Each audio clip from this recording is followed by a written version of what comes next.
Victoria Sterling thought she had it all: wealth, power, and a $50 million deal that would finally prove to her demanding father that she was worthy of the family name. But in one reckless moment of cruelty, she made a devastating mistake. She humiliated the wrong man. Marcus Thorne wasn't just a maintenance worker in a blue uniform. He was a former fraud investigator with skills that could save her fortune or watch it burn. When a smooth-talking con artist set his trap, Victoria's world began to crumble, and the only person who could see through the lies was the man she'd treated like dirt. Now, with everything on the line, Victoria faces an impossible choice: swallow her pride and trust the man she wronged, or lose everything she's ever known. What she doesn't realize yet is that saving her money might cost her something far more valuable, and that the greatest transformation of her life is about to begin in the darkest corners of a luxury hotel. If you're watching this, subscribe and tell me where you're watching from, because this story of pride, redemption, and unexpected love will leave you speechless. The rain fell in cold sheets across Michigan Avenue, turning the sidewalk into a river of gray. Victoria Sterling stood under the canopy of the Hotel Grand, staring at her phone screen while her father's voice tore through the speaker. "You will not embarrass this family, Victoria. Do you understand me?" Her fingers tightened around the phone. "Yes, Dad. The Sterling name means something in this city. If you fumble this deal, if you cost us $50 million because you're too incompetent to close a simple transaction, I won't fumble it." Her voice came out sharper than she intended. "You'd better not. I'm watching the stock ticker, and I'm watching you. Don't make me regret giving you this responsibility." The line went dead. Victoria stood there for a moment, her chest tight, her breathing shallow. Around her, the hotel staff moved like ghosts. Doormen in crisp uniforms, valets parking luxury cars, bellhops wheeling luggage carts. None of them looked at her. None of them mattered. She stepped into the lobby, her designer heels clicking against the marble floor. The Hotel Grand was everything her father loved. Old money, polished surfaces, chandeliers that cost more than most people's houses. It was the kind of place where deals were made over champagne and handshakes, where fortunes changed hands in rooms decorated with imported silk. Victoria checked in at the front desk, barely looking at the woman who handed her the key card. The penthouse suite, of course. Nothing less would do for Arthur Sterling's daughter. "Will there be anything else, Miss Sterling?" "No." Victoria turned away, then paused. "Actually, yes. Send someone to press my dress, the Valentino. I need it in an hour." "Of course, ma'am." Victoria rode the elevator alone, watching the numbers climb. 20 floors up, away from the noise, away from the rain, away from everything that felt real. When the doors opened, she stepped into a suite that could have been a museum. White furniture, abstract art, floor-to-ceiling windows overlooking the city. She dropped her purse on the couch and walked to the window. Chicago stretched out below her like a kingdom she was supposed to inherit but didn't know how to rule. Her phone buzzed. A text from Chloe, her assistant. "Everything ready for tonight?" Victoria typed back, "It will be." But her hands were shaking. She went to the bedroom, opened her garment bag, and pulled out the dress she'd planned to wear for the signing. Navy silk, perfectly tailored, expensive enough to signal success. She held it up to the mirror and practiced her smile. The one she'd learned from her father. The one that said she belonged in rooms where decisions were made and money was moved. "Don't mess this up," she whispered to her reflection. Her phone rang again. Her father. She didn't answer. An hour later, Victoria was rushing through the lobby, her phone pressed to her ear, her mind racing through the details of the deal. Bobby Vane, the venture capitalist, the property portfolio, the wire transfer.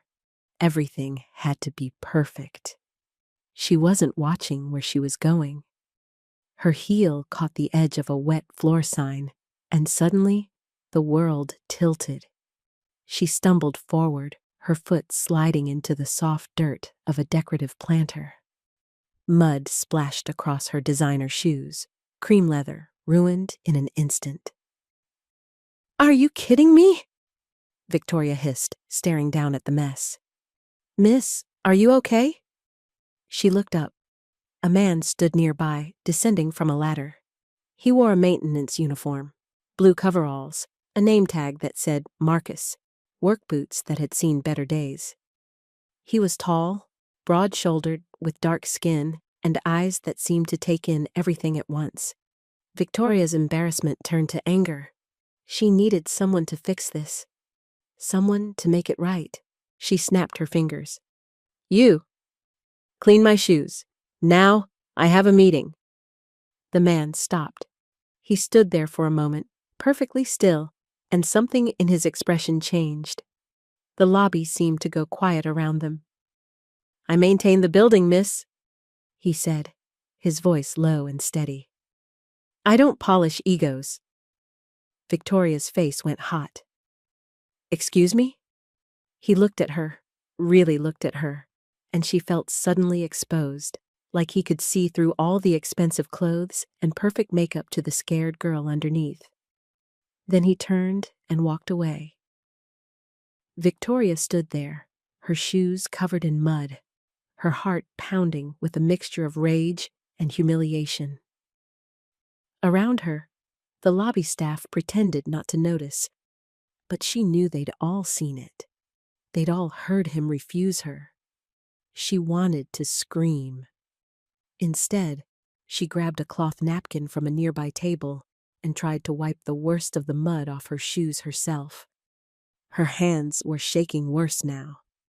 This was not how tonight was supposed to start. Marcus Thorne descended the service stairs 2 at a time, his jaw tight, his chest burning with something that felt too much like anger. Boy, clean my shoes. He'd heard worse, he'd dealt with worse. But something about the way she'd said it, the way she'd snapped her fingers like he was a dog to be commanded, it had gotten under his skin. He pushed through the door to the basement, into the maintenance office they called the dungeon. The room was warm and loud, filled with the hum of machinery and the smell of oil and old coffee. Rico, one of the younger maintenance guys, looked up from his workbench. "Hey, boss, what happened up there? You look like you want to punch something." Marcus grabbed his tool bag and started organizing his wrenches, anything to keep his hands busy. "Just another entitled guest." Bessie, the older woman who ran the laundry operation, glanced over from her desk. "The Sterling girl?" Marcus didn't answer. "I heard about her," Bessie continued, shaking her head. "Rich daddy, expensive clothes, treats people like furniture. You okay?" "I'm fine." But he wasn't fine. He was tired. Tired of being invisible. Tired of being looked through. Tired of spending his days fixing things for people who wouldn't bother to learn his name. He sat down at his desk and opened his laptop, the one piece of equipment in the office that didn't match the rest of the room. While Rico and Bessie went back to their work, Marcus pulled up the hotel's electrical schematics. There was a circuit on the 20th floor that kept tripping, and he needed to figure out why before it became a bigger problem. His eyes fell on the photograph sitting beside his keyboard. His mother, smiling in her Sunday dress, taken 2 years before she died. He'd been working 80-hour weeks back then, hunting financial criminals for a corporate investigation firm. He'd been good at it, really good. But he'd missed her final months because he'd been too busy chasing fraudsters through offshore accounts and shell companies. After the funeral, he'd quit. Walked away from the suits and the stress and the salary. He'd taken a job at the Hotel Grand fixing boilers and rewiring panels, and for 2 years it had been enough. No one expected anything from him except that the lights stayed on and the heat worked. He'd promised himself he'd keep his head down, do his job, go home, don't get involved. But looking at his mother's picture now, he heard her voice in his head. "Baby, you've got a gift. Don't waste it." Marcus closed the laptop and leaned back in his chair. Upstairs, the real world went on without him. The deals, the drama, the entitled people playing games with money they didn't earn. He told himself he didn't care. Victoria stood in front of the mirror in the ballroom's private lounge, adjusting her dress for the 3rd time. The navy silk fit perfectly, but she couldn't shake the feeling that something was wrong. The memory of the maintenance worker's eyes, the way he'd looked at her before walking away, it stuck in her mind like a splinter. "I don't polish egos." She pushed the thought away. She had more important things to worry about. "Victoria!" She turned to see Chloe rushing toward her, clipboard in hand. Chloe was 23, blonde, always smiling, always organized. Victoria had hired her 6 months ago because her father said she needed someone to handle the details. Chloe was good at details. "Bobby Vane just arrived," Chloe said, slightly breathless. "He's in the VIP suite. Are you ready?" "I'm ready." But her stomach twisted as she walked toward the elevator.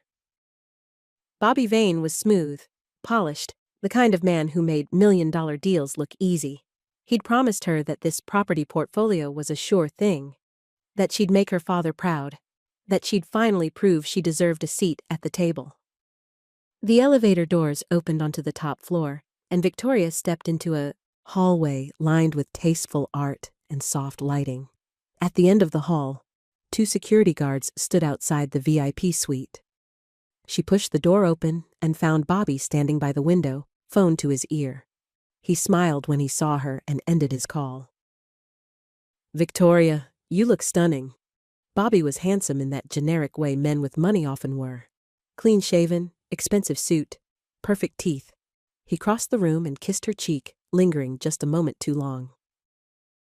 "Shall we get started?" he asked. Victoria nodded. The room had been set up for the signing. A conference table, 2 chairs, a tablet displaying the wire transfer interface. $50 million, ready to move with the touch of a button. Bobby sat down and gestured for her to join him. "This is going to change everything for you, Victoria. Your father is going to be very impressed." She wanted to believe him. She needed to believe him. "Walk me through it one more time," she said. Bobby's smile didn't waver. "Of course, the portfolio consists of 12 commercial properties across the Midwest. Office buildings, retail spaces, all high value, all currently leased. You're buying them at a discount because the current owner needs to liquidate quickly. Once the transfer goes through, the properties will be registered in your family trust, and you'll start seeing returns immediately." It sounded good. It sounded too good. "And the escrow account?" Victoria asked. "Completely secure. I've used this firm for years. They handle high-value transactions like this all the time." Bobby slid the tablet across the table. The screen showed a wire transfer form already filled out. The amount? $50,000. The destination? A series of numbers and codes that meant nothing to Victoria. "All you have to do is authorize it," Bobby said softly. "Then the properties are yours." Victoria picked up the tablet. Her finger hovered over the authorization button. Around her, the room felt suddenly too warm, too quiet. Her father's voice echoed in her head. "Don't embarrass this family." She took a breath, and that's when the door burst open. The man from the lobby, the maintenance worker, stood in the doorway, his eyes locked on the tablet in her hands. "Don't," he said. Marcus had been checking the vents in the service corridor behind the ballroom when he heard the voice. At first, he'd ignored it. guests talking on their phones. Nothing unusual. But something made him pause. The voice was Bobby Vane's. Marcus recognized it from the lobby earlier, that smooth, practiced tone. But now the accent was different. Rougher. More real. Marcus moved closer to the vent, listening. Yeah, the Sterling girl is clueless. As soon as she hits send, route the cash to the Cayman shell and brick her accounts. She'll never see it coming. Marcus's blood went cold. He didn't think. He just moved. Through the service door, down the hall, past the security guards who tried to stop him. He hit the VIP suite door with his shoulder, and it flew open. The woman from the lobby, Victoria Sterling, sat at a table, a tablet in her hands. The man beside her, Bobby Vane, went pale. Don't, Marcus said again, crossing the room in 3 strides. Security! Victoria shouted. Get him out of here! But Marcus was already reaching for the tablet. Victoria pulled it away, her eyes blazing with anger, but Marcus was faster. He snatched it from her hands and held it high, out of her reach.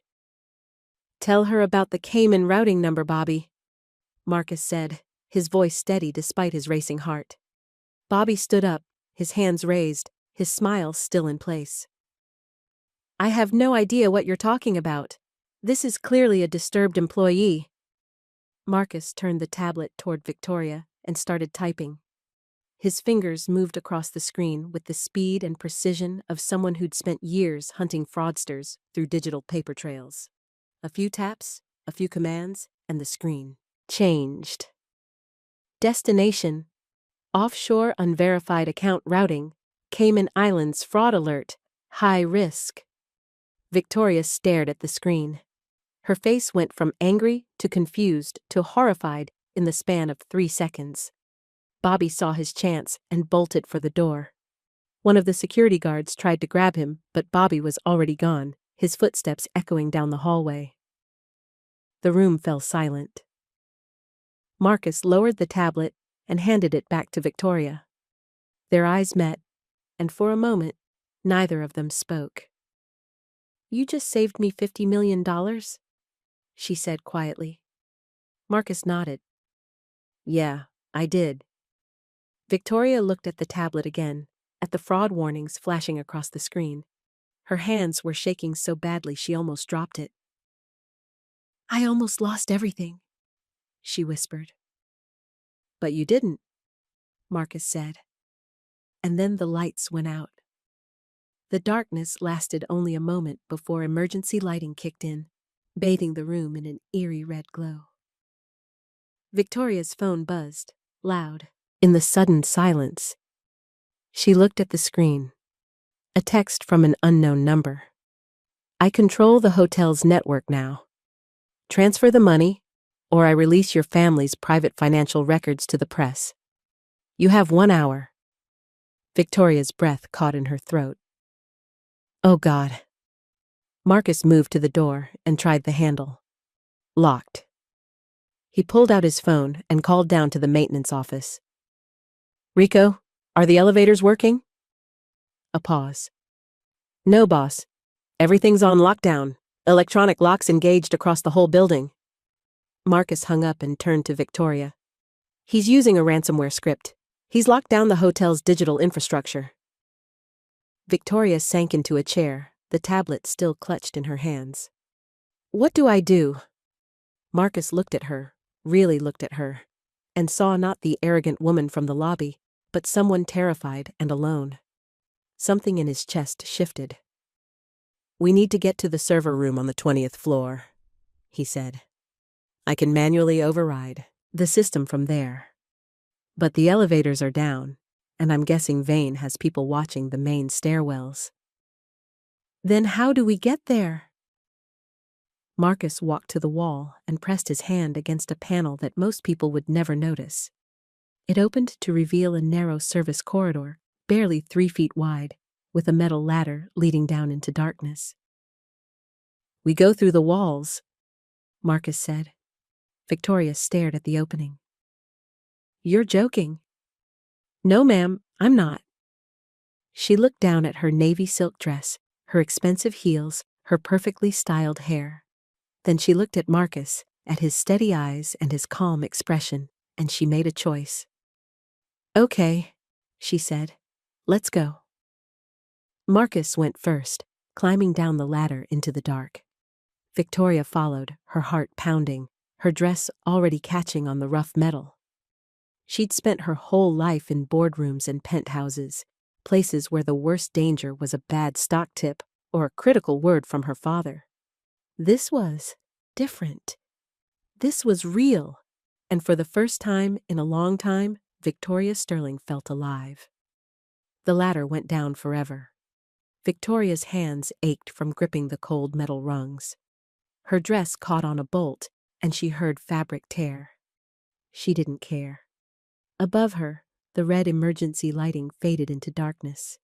Below her, she could hear Marcus's steady breathing, his boots finding each step with practiced ease. "You okay up there?" His voice echoed in the narrow shaft. "I'm fine." Her voice shook despite her best effort. "Another 10 feet. Then we reach the basement level." Victoria's heel slipped on the next rung. For a terrible moment, she hung in empty space, her fingers burning as they held her weight. A small sound escaped her throat.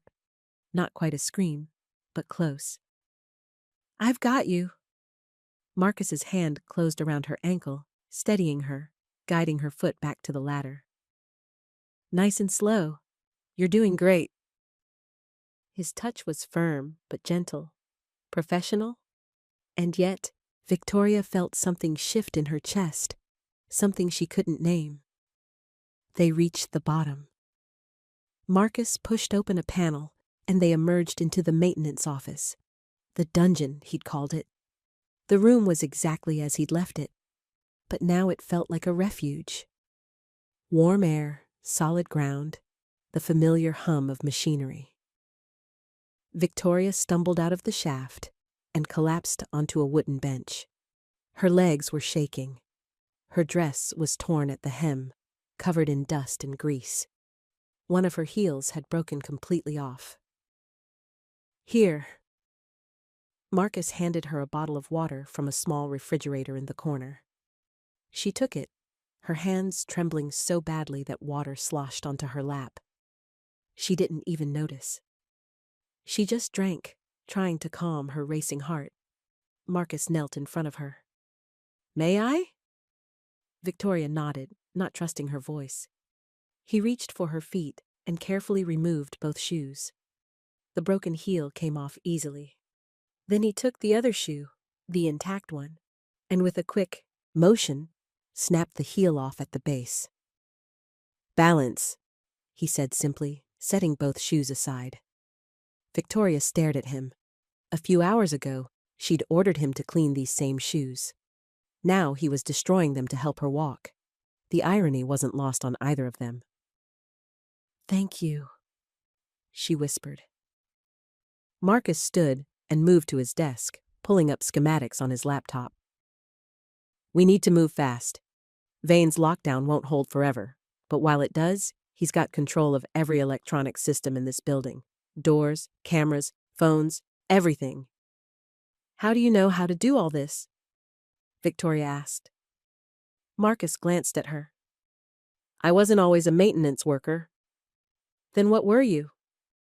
He turned back to his screen. "Someone who chased guys like Bobby Vane for a living? Corporate fraud investigator? 10 years tracking money through shell companies, offshore accounts, fake investment schemes." Victoria's eyes widened. "But you're a janitor?" Marcus finished. His voice held no bitterness, just statement of fact. "Yeah, I left that world, voluntarily." "Why?" Marcus's fingers paused on the keyboard. "Because I was good at my job. Too good. I worked 80-hour weeks, lived on coffee and adrenaline, caught bad guys and sent them to prison. And while I was doing all that, my mother was dying." He looked at the photograph on his desk. "Pancreatic cancer. I missed her last 6 months because I was too busy being important." The room fell silent except for the hum of machines. "After her funeral," Marcus continued, "I realized something. Every building I fixed was still fixed the next day. Every person I helped stayed helped. But every criminal I caught, there were 10 more waiting to take their place. I wanted a job where things stayed fixed." Victoria felt tears prick her eyes. She blinked them back. "I'm sorry. About your mother." "Me too." Marcus turned back to his laptop. "But right now, we need to focus. Vane's going to realize we're not in that conference room anymore. When he does, he'll come looking." As if summoned by his words, Victoria's phone buzzed. She looked at the screen and her blood went cold. A text from Chloe. "Where are you?" Bobby is asking. "Chloe's working with him," Victoria said, her voice hollow. Marcus looked up. "Your assistant?" "I hired her 6 months ago. She knows everything about my schedule, my accounts, my—" Victoria's voice broke. "She knows everything." Marcus crossed the room and sat beside her on the bench. "Hey, look at me." Victoria raised her eyes to his. "You're not alone in this," he said. "I know it feels like your world is falling apart, but you're not alone, okay?" Something in his voice, in the steady certainty of his words, made Victoria believe him. She nodded, wiping her eyes with the back of her hand. Marcus went to a small cabinet and pulled out an old coffee maker. "This is going to be terrible coffee," he said, measuring grounds into the filter. "But it's hot, and right now, that's what matters." While the coffee brewed, Marcus spread blueprints across his work table, detailed schematics of the Hotel Grand, floor by floor, every pipe and wire and ventilation shaft marked in precise detail. "The main server room is here," he said, pointing to the 20th floor. "If I can get physical access to the hardware, I can override Vane's lockdown. But the elevators are down, and I'm guessing he's got people watching the main stairwells." Victoria leaned over the table, studying the blueprints. Despite her fear, despite everything, her business mind started working. She'd spent years studying building layouts, analyzing properties, understanding structures. "Wait," she said, pointing to a section of the 20th floor. "This renovation wasn't on the original plans. My father had them add a private stairwell here, connecting to the executive lounge. It's not on most blueprints because it was done after the main construction." Marcus looked at where she was pointing, then pulled up a different set of plans on his laptop. She was right. The newer stairwell was completely absent from the official hotel schematics. "That's our way in," he said, and for the first time, he smiled at her. "Good catch, Victoria." Hearing him say her name, not Miss Sterling or ma'am, just her name, sent a strange warmth through her chest. "But how do we get from here to there?" she asked. Marcus traced a path with his finger. "Through the old laundry chute system and the service passages. It's going to be tight, and it's going to be dirty." Victoria looked down at her ruined dress. "I think we're past worrying about that." 20 minutes later, they were crawling through a ventilation shaft on the 10th floor. Victoria's arms burned. Her knees scraped against metal. Dust filled her nose and mouth. Behind her, Marcus moved with surprising grace for such a large man, his flashlight cutting through the darkness. "How much further?" Victoria gasped. "Another 100 feet, then we reach the vertical shaft. Can you make it?" "I have to, don't I?" They emerged into a wider space, an old laundry chute that ran from the basement to the top floors.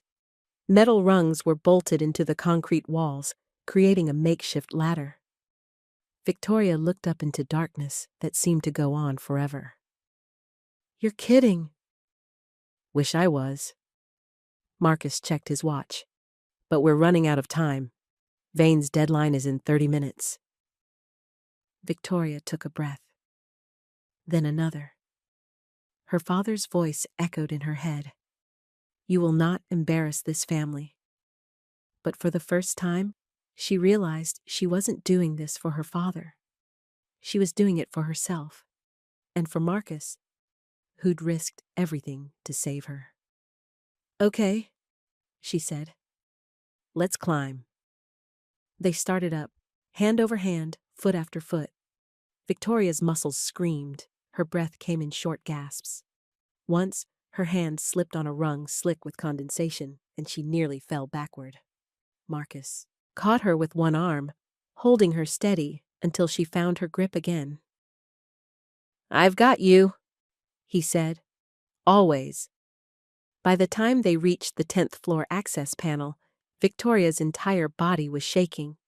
Marcus pried the panel open, and they crawled out into an industrial kitchen. The lights were off, but the emergency lighting gave everything a red, ghostly glow. They collapsed behind a stainless steel counter, breathing hard. We need to rest, Marcus said. Just for a minute. Victoria nodded. She couldn't have moved if she wanted to. Her muscles felt like water. Her dress was destroyed, torn, filthy, unrecognizable. Her hair had come loose from its perfect styling and hung in tangled strands around her face. She probably looked terrible. She didn't care. Marcus? She said quietly. Yeah? I'm sorry. For earlier. For what I said in the lobby. The words came out in a rush. I was scared and overwhelmed, and I took it out on you. That was wrong. The way I spoke to you, calling you boy, snapping my fingers like you were... Her voice broke. I'm so ashamed. Marcus was quiet for a long moment. Why did you do it? Victoria closed her eyes. Because that's what my father does. That's what I learned. When you feel small, make someone else smaller.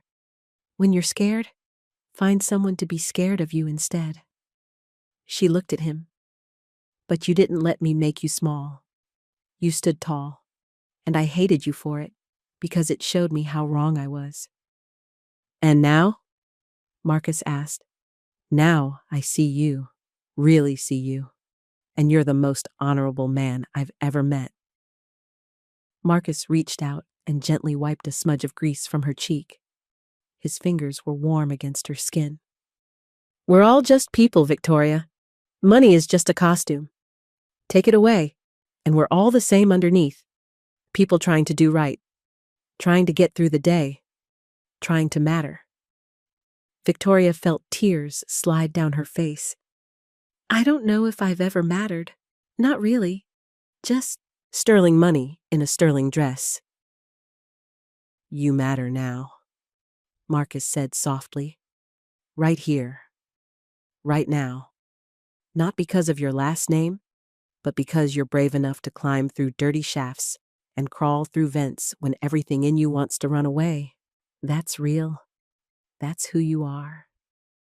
They sat in the darkness, so close that Victoria could feel the warmth radiating from his body. She could hear his heartbeat, steady and strong, and she felt something she hadn't felt in years. Safe. We should keep moving, Marcus said, but he didn't move. In a minute, Victoria whispered. They sat there, two people from completely different worlds, finding common ground in the dark. A noise from the hallway shattered the moment. Footsteps, heavy and purposeful. Marcus put a finger to his lips and pointed to a storage closet across the kitchen. They moved silently, slipping into the closet just as the kitchen door swung open. Through the crack in the closet door, Victoria could see two men enter the kitchen. One was Chloe's boyfriend. Victoria had met him once at a company party. The other was a stranger, thick-necked and mean-looking. Bobby wants them found, the stranger said. Check every floor.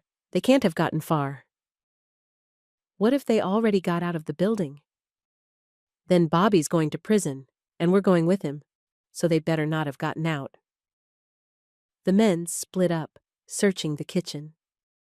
Victoria pressed herself against Marcus, hardly daring to breathe. His arm came around her shoulders, protective and steady. One of the men walked past their closet. His hand touched the doorknob. Victoria's heart stopped. Then a radio crackled. Team 2, report to the lobby. Police are asking questions about the lockdown. The man at the closet door turned away. Come on, we need to check in with Bobby. The men left. Victoria and Marcus waited in the dark closet for another full minute before either of them dared to move. That was close, Victoria breathed. Too close. We need to move faster. They left the closet and crossed to the service hallway Marcus had identified on the blueprints. The door was locked with an electronic keypad, another of Vane's lockdowns. Marcus studied the keypad, then looked at Victoria.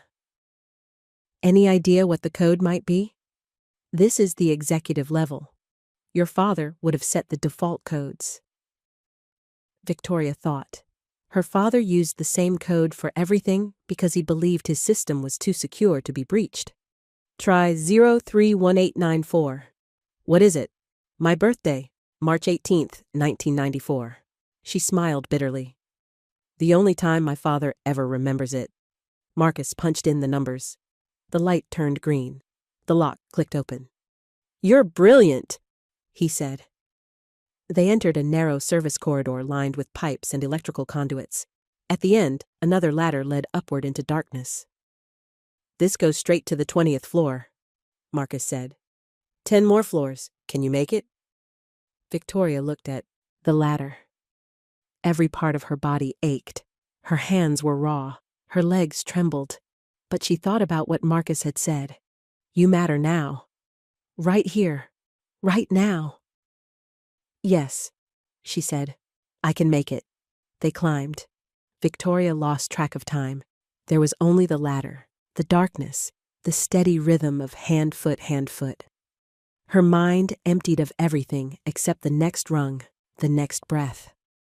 Marcus climbed below her, his presence a constant reassurance.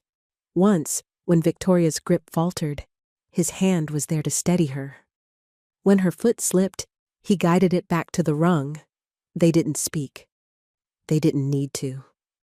Finally, after what felt like hours, but was probably only minutes, they reached the top. Marcus pushed open another access panel, and they emerged into a dimly lit hallway.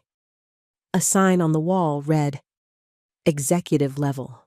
Authorized personnel only. The server room is just around this corner, Marcus said. Stay behind me. They moved down the hallway, Marcus leading. At the end, a door marked server room stood closed. No guards, no cameras that Victoria could see. It seemed too easy.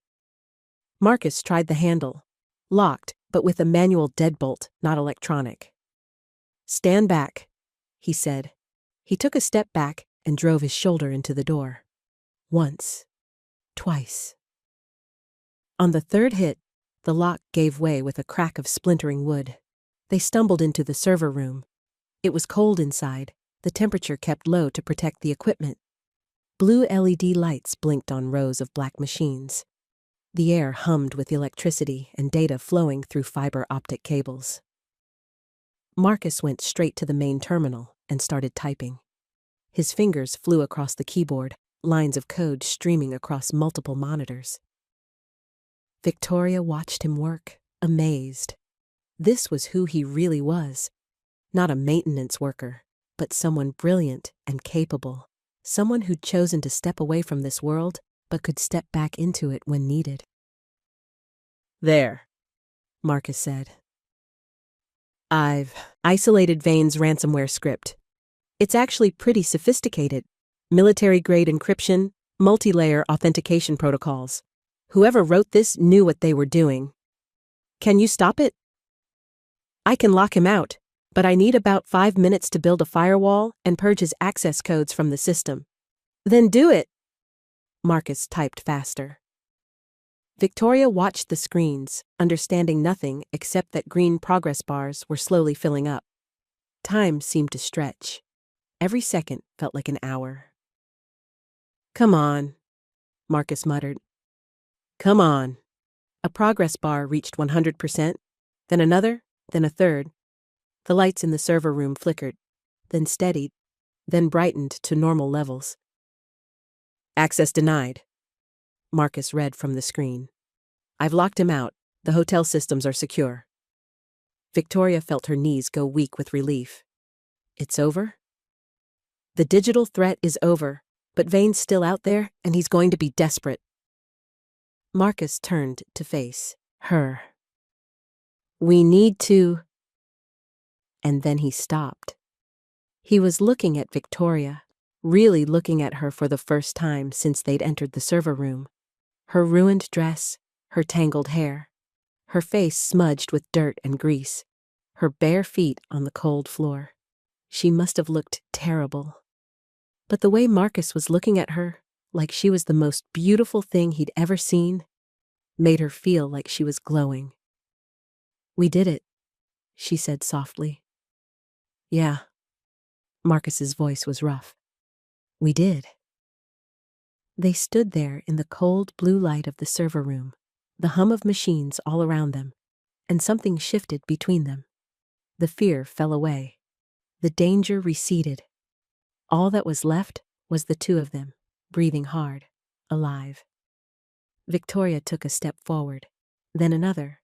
Marcus didn't move, but his eyes never left hers. "Thank you," she said, "for saving me, for seeing me, for..." She didn't finish. She couldn't. Instead, she reached up, put her hand on the back of Marcus's neck, and pulled him down to her. The kiss was soft at first, tentative, questioning.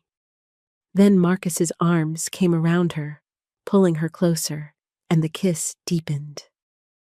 Victoria felt like she was falling and flying at the same time. Her hands slid up to his face, feeling the rough stubble on his jaw, the warmth of his skin. Marcus pulled back just an inch. "Victoria." "Don't," she whispered. "Don't think, don't question, just be here, with me." He kissed her again, and this time there was no hesitation. This was a kiss of equals, of partners, of two people who'd been through hell together and come out the other side. When they finally broke apart, they were both breathing hard. Victoria rested her forehead against Marcus's chest, feeling his heart pound beneath her cheek. "That was..." she started. The door to the server room slammed open. Victoria's father stood in the doorway. Arthur Sterling was a tall man with silver hair and a face carved from granite. He wore a tailored suit that cost more than most people made in a month. Behind him stood two police officers and the hotel's general manager, all looking uncomfortable. Arthur's eyes went from Marcus to Victoria, taking in her ruined dress, her bare feet, her flushed face.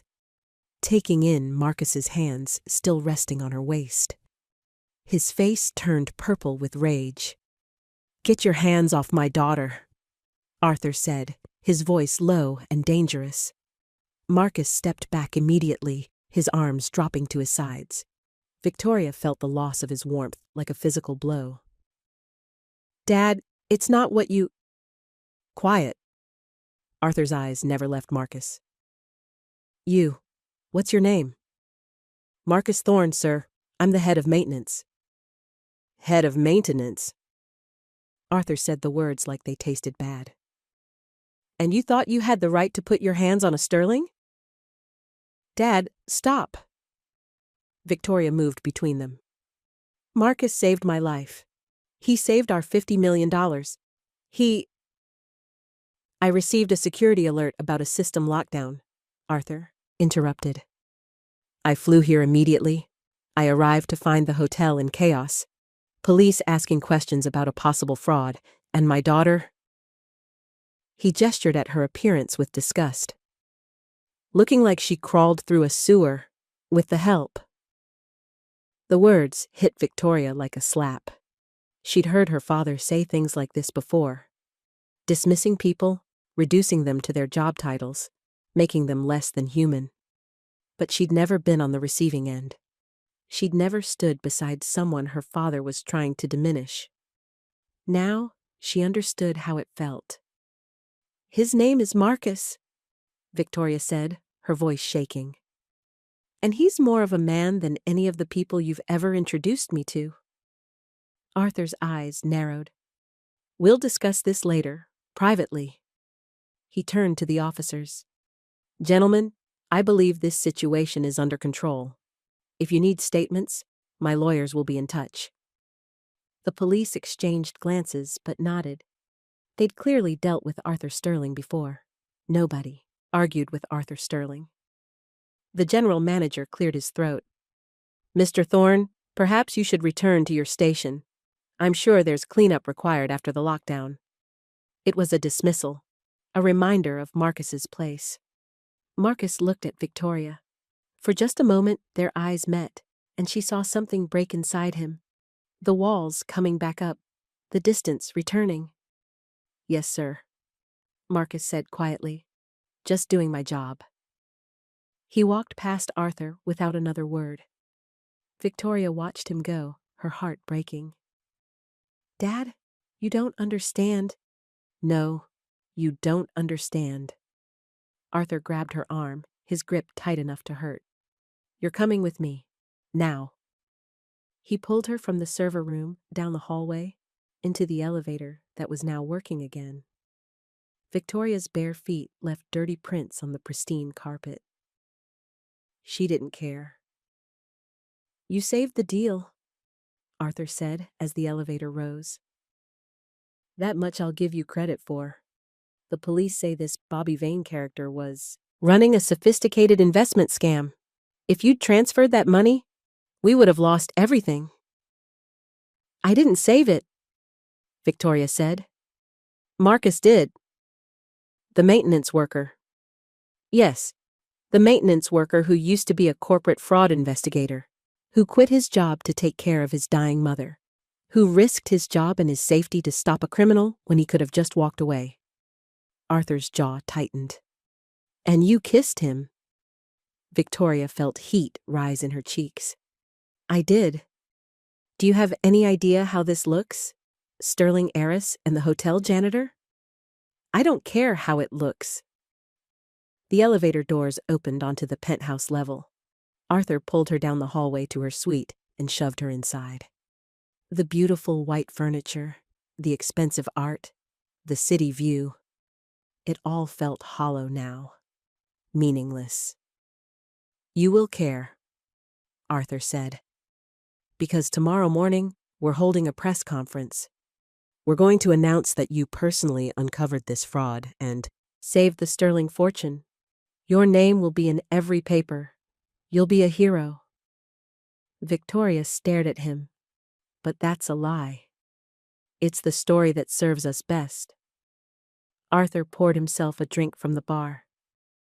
"The story that keeps our reputation intact. The story that makes you look competent instead of lucky." "I was lucky," Victoria said. "Lucky that Marcus was there. Lucky that he cared enough to help despite how I treated him. Lucky that he's the kind of man who does the right thing even when nobody's watching." Arthur drained his glass. "You're not seeing him again?" "You can't tell me." "I can, and I will." Arthur set the glass down hard. "You are my daughter. You bear my name, and you will not throw away everything I've built for some—" He caught himself before finishing the sentence, but Victoria heard the word anyway, hanging in the air between them. She felt something inside her crack, then shatter, then fall away completely. "Get out," she said quietly. "What?" "Get out of my room, now!" Arthur's eyes widened. "You don't speak to me that way." "I just did." Victoria's voice was steady now. "You came here to congratulate me on saving the deal. Fine. Congratulations delivered. Now leave. For a moment, Arthur looked like he might argue. Then he straightened his tie, picked up his briefcase, and walked to the door. The press conference is at 9 tomorrow morning, he said. Wear something appropriate. The door closed behind him. Victoria stood alone in the penthouse suite, surrounded by luxury that suddenly felt like a prison. She walked to the window and looked out at the city lights. Somewhere down there, 20 floors below, Marcus was probably back in the maintenance office. The dungeon. His world. She'd kissed him. She'd felt something real for the first time in her life. And her father had ripped it away with a few cold words. Victoria pulled out her phone. She started to text Marcus, then stopped. What would she say? Sorry, my father treated you like dirt. Sorry I didn't defend you better. But she had defended him. She'd stood up to her father. And Marcus had still walked away. Because he'd seen her hesitate. Just for a second, when Arthur first arrived, she'd frozen. She'd been that scared girl again, desperate for Daddy's approval. Marcus had seen it, and it had hurt him. Victoria sat on the couch and put her face in her hands. For the first time in years, she let herself cry. Really cry. Not the delicate tears of a sterling daughter, but deep, wrenching sobs that came from somewhere dark and broken inside her. She cried for Marcus. She cried for herself. She cried for the person she'd been and the person she was trying to become. When the tears finally stopped, Victoria looked at herself in the mirror. Her ruined dress, her dirty face, her tangled hair. She looked terrible. She looked real, and she knew what she had to do. Marcus sat at his desk in the maintenance office, staring at the photograph of his mother. The office was quiet. Rico and Bessie had gone home hours ago. The hotel was settling into its late-night rhythm, the drama of the lockdown fading into routine.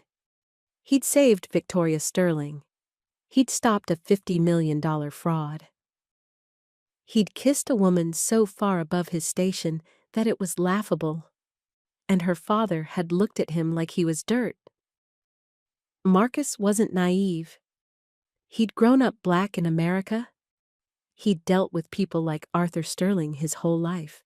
People who saw his skin before they saw his skills, who assumed he was less than because of where he came from or what he did for a living.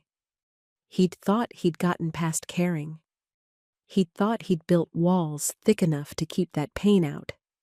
But Victoria's face when her father walked in, that moment of hesitation, that flash of fear, it had cut deeper than any insult.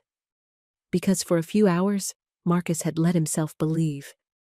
Believe that maybe she really saw him. Believe that maybe the kiss meant something. Believe that maybe, just maybe, this could be real. Stupid. Marcus opened his desk drawer and pulled out his resignation letter. He'd written it 6 months ago, after a particularly bad encounter with a guest who'd complained about the black janitor being in the hallway when she arrived. He'd almost submitted it then, but he'd stayed because this job was peaceful, because it kept him stable, because his mother's voice in his head told him not to run away. Now, he pulled out a pen and dated the letter. Tomorrow morning, he'd give it to the general manager. He'd work out his 2 weeks, then he'd be gone. Maybe he'd move to another city. Maybe he'd go back to corporate investigation work. Maybe he'd just drift for a while. Anything was better than staying here, watching Victoria Sterling from a distance, knowing what it felt like to hold her, and knowing he never would again. His phone buzzed. A text from an unknown number. Please don't leave. Marcus stared at the screen. How did she know? They hadn't exchanged numbers.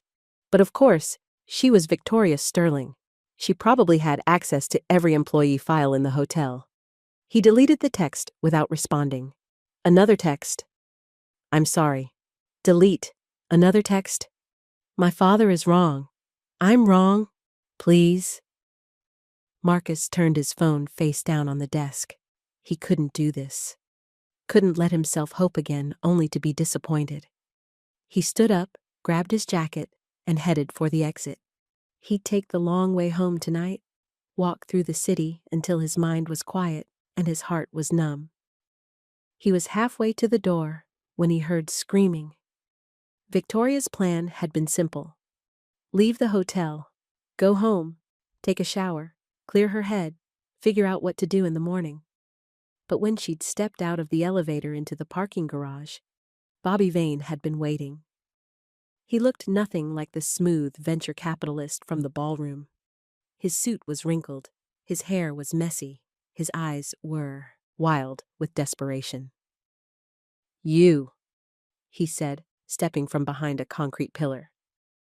Victoria's heart jumped into her throat. "Bobby, you ruined everything." Vane moved closer. "Do you have any idea how long I planned this? How much work went into setting up the shell companies, the fake credentials, the contacts?" "You were stealing," Victoria said, backing toward her car. "You were going to rob my family." "Your family?" Vane laughed, bitter and sharp. "Your family has more money than they could spend in 10 lifetimes. I was just redistributing a little, evening the scales. By lying and stealing, by taking what the rich don't even miss." Vane's hand went into his jacket pocket. "But you had to go and play hero. You and that janitor." Victoria saw the knife before Vane pulled it all the way out. The blade caught the fluorescent light, chrome and deadly. "Give me your car keys," Vane said. "And your jewelry, everything valuable. Now." Victoria's hands shook as she reached for her purse, but her mind was working fast. The parking garage had security cameras. Help would come, she just needed to stall. "Bobby, you don't want to do this. There are cameras everywhere. You'll never get away." "I'm already dead if I stay here. The police are looking for me. Your father's lawyers are probably building a case. I've got nothing to lose." Vane grabbed her arm, and the knife came up to her throat. Victoria felt the cold metal against her skin. Terror flooded through her, sharp and overwhelming. She did the only thing she could think of. She screamed, "Marcus!" The sound hit Marcus like a physical blow. He knew that voice, knew the terror in it. He didn't think, he just ran. Through the maintenance corridor, up the service stairs, toward the parking garage. His heart pounded. His breath came in gasps. Every second felt like an hour. He burst through the garage entrance and saw them. Victoria in her ruined dress. Bobby Vane holding a knife to her throat. Victoria's eyes were wide with fear, her body rigid against Vane's chest. "Let her go, Bobby," Marcus said, his voice steady despite the adrenaline screaming through his veins. "It's over. It's over when I say it's over." Vane pressed the knife closer. "Back off, janitor. This doesn't concern you." Marcus raised his hand slowly. "You're right, it doesn't. But you're making this worse. Right now, you're looking at fraud charges. You add assault, kidnapping. You'll never see daylight again." "I told you to back off." "I can't do that." Marcus took a step forward. "Because that woman means something to me, and I'm not letting you hurt her." Vane's eyes darted between Marcus and the exit. He was calculating, planning.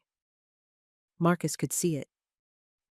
"If you hurt her," Marcus said quietly, "there's nowhere in the world you can run that I won't find you. I spent 10 years tracking guys like you. I know every hole you might crawl into. I know every contact who might help you. And I promise you, Bobby, I will find you." "You're bluffing." "Try me." For a long moment, nobody moved. Then Vane made his choice. He shoved Victoria forward and lunged at Marcus with the knife. Marcus was ready. He'd been in fights before. Real fights, not the choreographed violence of movies. He knew that knife fights were fast, brutal and ugly. Vane slashed. Marcus dodged left, felt the blade whisper past his ribs. He grabbed Vane's wrist with both hands and twisted hard. Vane screamed. The knife clattered to the concrete, but Vane wasn't done. He threw a wild punch that caught Marcus in the jaw. Stars exploded across Marcus's vision. He stumbled back. Vane ran for the knife. Victoria got there first. She kicked it away, sending it skittering under a parked car. Vane turned on her, rage contorting his face. He reached for her. Marcus hit him from behind, a full-body tackle that sent both men crashing to the ground. They rolled, grappling, grunting. Marcus's head cracked, against concrete. Vane's elbow caught him in the ribs, but Marcus was bigger, stronger, and fighting for something that mattered. He got Vane face down on the ground, one arm twisted behind his back. Vane struggled, but Marcus pressed harder. "Stay down!" Sirens wailed in the distance, getting closer. Someone must have called the police when the screaming started. Marcus looked up at Victoria. She was pressed against a concrete pillar, her eyes wide, her chest heaving. "Are you okay?" he asked. She nodded, unable to speak. Marcus kept Vane pinned until the police arrived. 3 squad cars, lights flashing, radios crackling. Officers rushed in, weapons drawn, shouting commands. "He's the one you want," Marcus said, standing up slowly with his hands raised. "Bobby Vane, wanted for attempted fraud, assault, and attempted kidnapping." One officer moved to handcuff Vane while 2 others approached Marcus and Victoria. "Are either of you hurt?" "I'm fine," Victoria managed, "but Marcus, your arm." Marcus looked down. His sleeve was torn and blood was seeping through. The knife had caught him after all, a shallow cut along his forearm. In the adrenaline rush, he hadn't felt it. "It's nothing," he said. "It's not nothing." Victoria grabbed his other arm, steadying him. "You need stitches." "Ma'am, we need statements from both of you," one of the officers said. And then Arthur Sterling arrived. He must have been in the hotel when the alarms went off. He rushed into the parking garage flanked by hotel security, his eyes scanning the scene until they landed on Victoria. "What happened? Are you hurt?" Arthur moved toward his daughter, genuine concern on his face. But Victoria stepped away from him and moved closer to Marcus. "I'm fine, Dad, because Marcus saved me. Again." Arthur's eyes went to Marcus, taking in the torn shirt, the bloody arm, the defensive stance. For a long moment, father and daughter stared at each other across the parking garage. "Mr. Sterling?" one of the officers prompted. "We're going to need statements from everyone involved." Arthur's face hardened. "My lawyers will handle this. Victoria, come with me." "No." The word hung in the air, simple and absolute. Arthur's expression shifted from command to confusion. "What did you say?" "I said no." Victoria's voice was stronger now. "I'm not going with you. I'm staying with Marcus until we're sure he's okay." "Victoria, did this man hurt you?" Arthur pointed at Marcus, his voice rising. "Did he put you in danger? Because I warned you about getting involved with the staff." "He saved my life." Victoria's voice echoed through the parking garage. "He stopped a man from robbing us, stopped another man from killing me, and you can't even say thank you. You can't even see him as a person." Arthur's face went red. "I will not be spoken to this way." "Then leave." Victoria's hands were shaking, but her voice was steady. "Because I'm done. I'm done trying to win your approval. I'm done pretending that money and reputation are more important than character and integrity. I'm done being ashamed of caring about someone just because he doesn't fit your idea of what's appropriate." "If you do this," Arthur said quietly, "there will be consequences." "I know." Victoria met her father's eyes. "And I'm ready for them." Arthur Sterling stood there for a long moment, his face unreadable. Then he turned and walked away, his footsteps echoing off the concrete walls. Victoria watched him go. Then she turned to Marcus. "Can we get your arm looked at now?" Marcus stared at her. "You just chose me over your father." "No," Victoria said softly. "I chose myself. The me I want to be. The me that you helped me find." She took his hand, careful of his injured arm. "And yes, I chose you too." The emergency room at Chicago General was nothing like the luxury of the Hotel Grand. Fluorescent lights buzzed overhead. The chairs were hard plastic. The air smelled of antiseptic and old coffee. Victoria sat beside Marcus, her ruined dress drawing stares from other patients, but she didn't care. Marcus's arm had been cleaned and stitched, 7 neat sutures closing the knife wound. The doctor had given him antibiotics and pain medication, then told him to rest for a few days. "You were lucky," the doctor said. "An inch deeper and it would have hit the radial artery." Now they sat in the waiting area while the police finished their reports. An officer had taken their statements separately, then together. Bobby Vane was in custody, facing charges that would likely put him away for years. Chloe had been arrested at her apartment, where police found evidence of her involvement in the scam. Victoria's phone kept buzzing. Texts from her father's lawyers. Calls from the hotel management. Messages from people she barely knew, all asking if the rumors were true. She turned the phone off. "You didn't have to do that," Marcus said, quietly. "Do what?" "Stand up to your father. Choose—" He gestured between them. "This. Whatever this is." Victoria turned to face him. In the harsh hospital lighting, she could see every line of exhaustion on his face, the bruise forming on his jaw from Vane's punch, the blood stain on his torn shirt. He looked tired and hurt and absolutely beautiful. "Marcus, do you know what I saw when I looked in the mirror tonight?" "What?" "Myself. For the first time in my life, I saw myself. Not my father's daughter, not the Sterling heiress. Not a woman in an expensive dress pretending to be something she's not." Victoria took his hand. "I saw someone real. Someone who crawled through dirty shafts and climbed endless ladders and fought to save something that mattered. And that person, the real me, she cares about you. A lot." Marcus's thumb traced circles on the back of her hand. "I grew up in Southside Chicago. My mom was a nurse. My dad left when I was 6. I worked 3 jobs to put myself through college. I'm not what? Not good enough for me?" Victoria shook her head. "You're better than me. You're better than any man I've ever met. You have integrity. You have courage. You see people, really see them, instead of just using them or dismissing them. Your father's not going to accept this?" "I know." Victoria's voice was steady. "And I don't care. For 26 years, I've lived for my father's approval. It's never been enough. I'm never enough. But tonight, climbing through those shafts with you, fighting beside you, I felt like I was enough.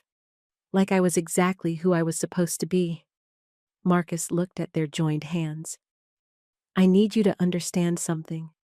I don't have money. I don't have connections. I'm a maintenance worker who lives in a studio apartment and drives a 15-year-old Honda. I can't give you the life you're used to." "Good," Victoria said, "because that life was killing me." Marcus met her eyes, and something in his expression softened. "You're serious about this?" "Completely serious." "Your father cut you off, didn't he? The texts from the lawyers, they're about money." Victoria hadn't read the texts, but she knew Marcus was probably right. "Most likely. And you're okay with that?" "Marcus, I have a degree in business and real estate. I have skills. I can work. I can build something on my own." She squeezed his hand. "And if I can't, then I'll learn. The point is, I want to try. I want to see who I can be without my father's money defining me. A smile tugged at Marcus's lips. You really are crazy. Maybe, Victoria smiled back. But I'm done being the person everyone else wants me to be. I'm done apologizing for caring about someone who makes me want to be better. Marcus pulled her closer with his good arm. For the record, I care about you too. A lot. Probably more than is smart, given that we've known each other less than a day. It's been quite a day. Yeah, Marcus laughed, softly. It really has.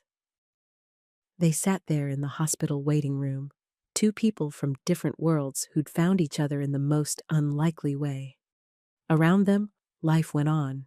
Nurses called names, children cried, ambulances arrived with new emergencies. But in their small corner, everything was still and quiet and right. What happens now? Victoria asked. Now we get out of here. I take you somewhere you can clean up, maybe get some real food, and tomorrow? Marcus paused. Tomorrow, we figure out the rest. I like that plan. They stood up, and Marcus winced as his injured arm pulled. Victoria steadied him, her hand on his chest. You need to rest, she said. I need to make sure you're okay first. I'm with you. I'm more than okay. They walked out of the emergency room together, into the Chicago night. The rain had stopped. The air smelled clean and fresh. Streetlights reflected off wet pavement, turning the city into something magical. Marcus's Honda was still parked at the Hotel Grand, so they took a cab to his apartment. It was in a working-class neighborhood, the kind of place Victoria had driven through but never stopped in. The buildings were old but well-maintained. Kids' bikes were chained to railings. Someone was playing music with their windows open. Marcus's studio apartment was small, maybe 400 square feet total. A bed in one corner, a tiny kitchen, a bathroom barely big enough to turn around in. But it was clean and organized, with books on every available surface and photographs on the walls. It's not much, Marcus said, suddenly self-conscious. Victoria looked around at the home he'd built for himself. The framed photograph of his mother, the diploma from Northwestern hanging beside his kitchen window, the paperback novels stacked neatly on a homemade bookshelf, the guitar propped in the corner. It's perfect, she said, and she meant it. Marcus went to his small closet and pulled out a t-shirt and sweatpants. These will be huge on you, but they're clean. Bathroom's through there. Victoria took the clothes and went into the tiny bathroom. She looked at herself in the mirror, her destroyed dress, her dirty face, her tangled hair. She looked like she'd been through a war. She looked alive. She peeled off the ruined designer dress and let it fall to the floor. No regrets. Then she turned on the shower and stepped under the hot water, washing away the grime and fear and old version of herself. When she emerged 15 minutes later, wrapped in Marcus's clothes that hung on her like a tent, she found him in the kitchen making sandwiches. He'd changed, too, into clean jeans and a faded Northwestern t-shirt. His injured arm was wrapped in fresh bandages. Grilled cheese, he said, flipping the sandwiches in a pan. Not exactly haute cuisine, but it's what I've got. It smells amazing. They ate, sitting on his bed, the only real seating in the apartment, the sandwiches crispy and perfect, washing them down with cold water from his refrigerator. It was the best meal Victoria had ever had. Tell me about her, Victoria said, gesturing to the photograph of Marcus's mother. Marcus smiled. Her name was Dorothy. Everyone called her Dot. She worked as a nurse at Cook County Hospital for 30 years. She raised me by herself after my dad left, worked double shifts to pay for my school, never once complained about how hard it was. His voice got softer. She was the strongest person I've ever known. She would be proud of you, Victoria said. Of what you did tonight. of who you are. I hope so. Marcus set his plate aside. She always told me that character is what you do when nobody's watching. That real strength isn't about money or status. It's about treating people right, especially the ones society tells you don't matter. She sounds like she was amazing. She was. Marcus looked at Victoria. She would have liked you. The real you. Victoria felt tears prick her eyes. I wish I could have met her. They finished eating in comfortable silence. Then Marcus cleared the plates and turned to Victoria with an uncertain expression. You can take the bed, he said. I'll sleep on the floor. Marcus, you're injured. You're not sleeping on the floor. Victoria? We can share the bed, like adults. She smiled. I trust you. Marcus hesitated, then nodded. Okay, but I'm staying on top of the covers. They settled into the small bed, Marcus on top of the blankets, Victoria underneath them. The bed was barely big enough for two people, so they were pressed close together, her head near his shoulder, their hands almost touching. Marcus? Victoria said into the darkness. Yeah? Thank you for everything. You already thanked me. I know, but I mean it. You didn't have to help me. You could have let me make that transfer, let me lose everything, walked away and said I deserved it for how I treated you. Marcus was quiet for a moment. I couldn't do that. Why not? Because... He turned his head to look at her. Because when I looked at you in that conference room, I didn't see the woman from the lobby. I saw someone scared and alone, about to make a terrible mistake. And I knew what that felt like. To be so desperate to prove yourself that you can't see the trap until you're already in it. Victoria turned onto her side, facing him. You're a good man, Marcus Thorne. I'm just a man. Trying to do right. That's what makes you good. They lay there in the darkness, listening to the sounds of the city outside. Cars passing, distant sirens, the rumble of the L train. Normal sounds, comforting sounds. I'm scared, Victoria admitted. About tomorrow. About what happens when my father's lawyers call. About starting over with nothing. You're not starting with nothing, Marcus said. You're starting with the truth, and that's more than a lot of people have. Will you help me figure out what to do next? Marcus took her hand in his good one. Yeah, I'll help you. Victoria closed her eyes, feeling safe for the first time in longer than she could remember. She fell asleep holding Marcus's hand, her heart full of hope for a future she couldn't yet see but was ready to face. Victoria woke to sunlight streaming through the window and the smell of coffee. She opened her eyes to find Marcus sitting at his small kitchen table, laptop open, already dressed for the day. Morning, he said, looking up. Coffee's ready. There's eggs if you want them. Victoria sat up, Marcus's t-shirt hanging off one shoulder. What time is it? Almost 8. I let you sleep. Marcus gestured to his laptop. I've been doing some research. Your father's lawyers sent you 12 emails overnight. I didn't read them, but the subject lines are pretty clear. He's cutting you off from the family trust, removing you from company assets, basically making good on his threat. Victoria felt a pang of pain, but it was distant, manageable. I expected that. There's more. Marcus turned the laptop toward her. The news broke about the attempted fraud. You're all over the financial websites. But the story? He paused. Your father's PR team is spinning it. They're saying you single-handedly uncovered the scam, that you're a financial genius, that the Sterling family has never been stronger. Victoria moved to sit beside him, reading the headlines. Her father had erased Marcus from the story completely. It was all about Victoria Sterling, brave heiress, financial prodigy. It was all lies. He's making you a hero, Marcus said quietly. He's making himself look good. Victoria closed the laptop. By controlling my narrative. You could let him, Marcus pointed out. Take the credit. Use the publicity to start your own company. You'd have investors lining up. Built on a lie.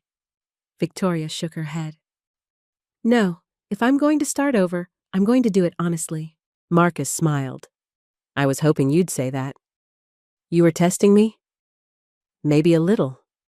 He pulled up another window on his laptop. I have a friend who runs a small real estate firm. She's looking for an analyst. The pay is decent, but not great. You'd be doing title searches, market research, basic property evaluation. Nothing glamorous.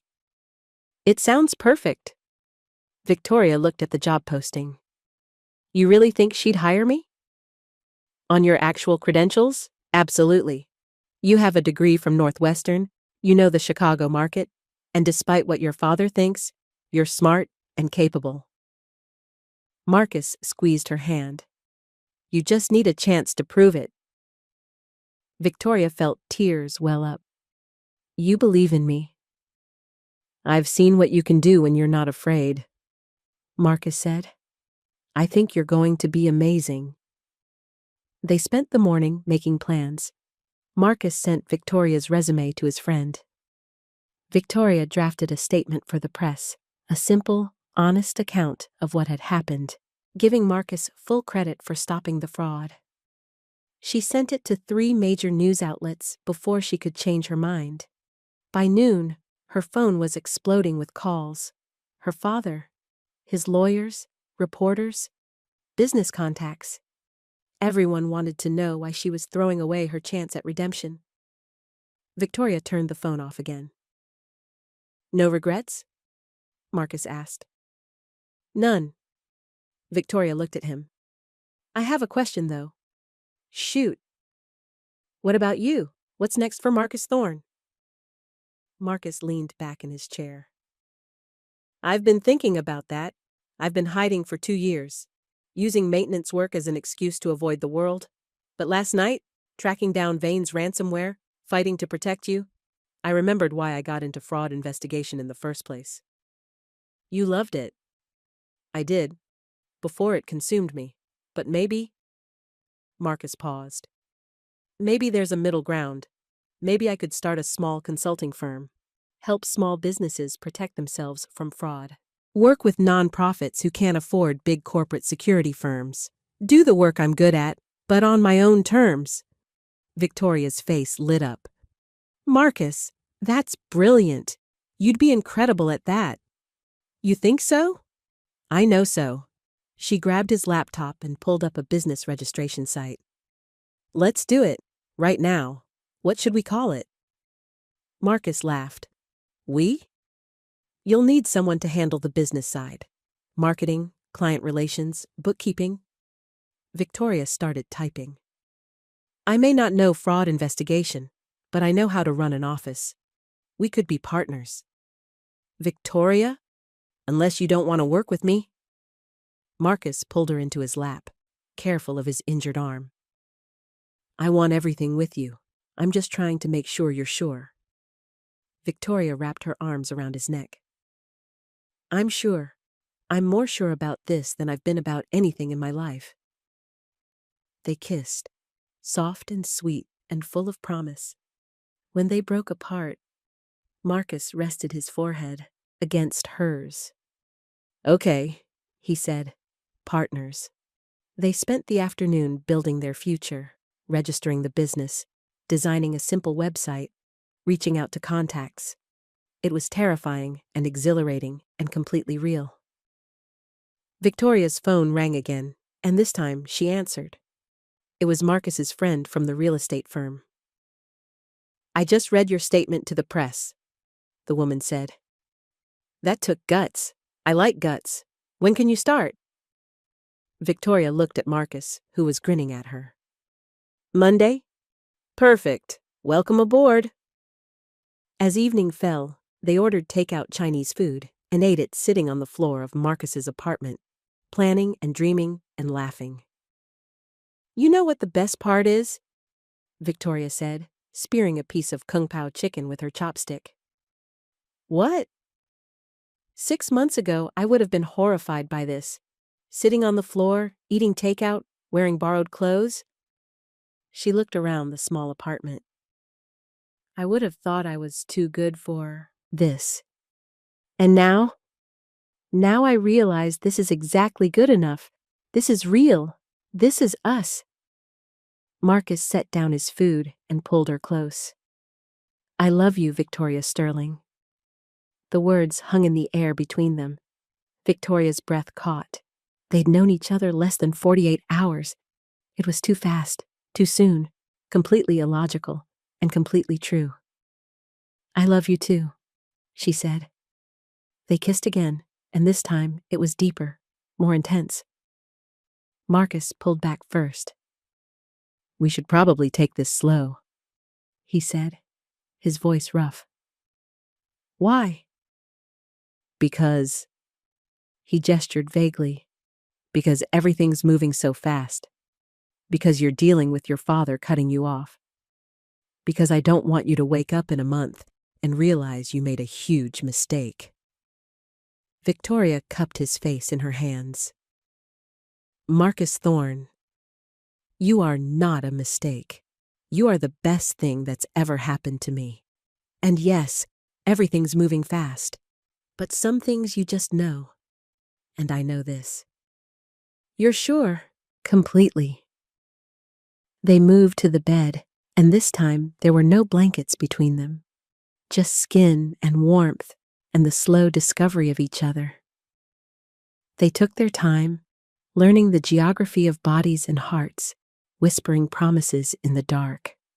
Afterward, they lay tangled together, Victoria's head on Marcus's chest, his good arm wrapped around her shoulders.